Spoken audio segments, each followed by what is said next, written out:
Hello, and welcome back to my fireside.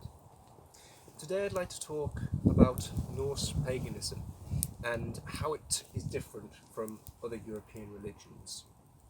First of all, it's important to realise that the Norse religion is based on a fatalistic, realist way of thinking. It was meant to really reflect the harsh realities that the earlier Scandinavian people had to deal with. The place was cold, winters were long, and the landscape was quite treacherous. Not to mention the people could also be quite treacherous as well. So what does this mean? Well, the world was the way it was, and you had to deal with it, with or without help from other divine deities. So a lot of what the Norse viewed as important virtues to have were based on a pragmatic realism, pragmatic survival to help a community survive in a harsh environment. Now, a lot of what I'm about to talk about feeds into one single core belief that Norse held as very important: maintaining an important and good reputation. Now, it doesn't mean to be the reputation of a great warrior. This can just mean the reputation of being a good man, a kind man, or a trustworthy, hard-working man. But many references in the Havahamal all point to how it is important to keep a good reputation. Men die, cattle die, kinsmen die. You yourself must die. But he who has gained word fame shall live forever.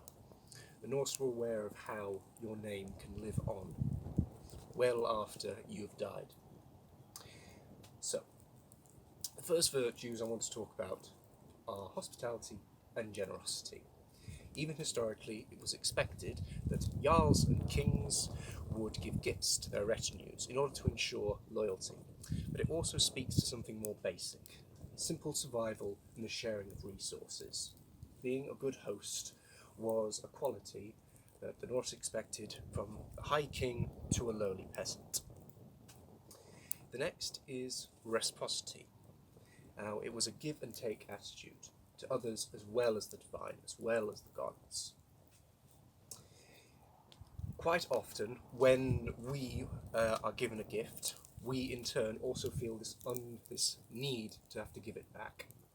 So it's part of something that we all practice to some degree. It's this give and take attitude. If you do me a favour, then I will also do you a favour. Again, it's back to that sharing of resources to keep the community working together. The next is about learning. Now, there are many examples in the Norse sagas about Odin searching for new wisdom and knowledge, and there are even much more funnier ideas and examples of how the trickster god Loki used his quick wit to get himself out of trouble. And I feel that in today's modern age, modern pagans should find it even more easier to follow Odin's example in expanding their world view and their knowledge base. The Vikings and the Scandinavian people were an oral culture, and thus eloquence and wit were highly valued.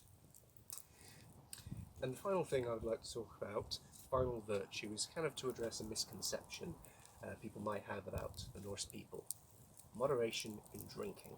The Havahamal had various references about how people should behave and how they should be careful about drinking. The more a man drinks, the less control he has over his own mind. Take of the mead moderately. Let no man should be scolded if he chooses to go to bed early. So even then, they knew it was important to not overindulge.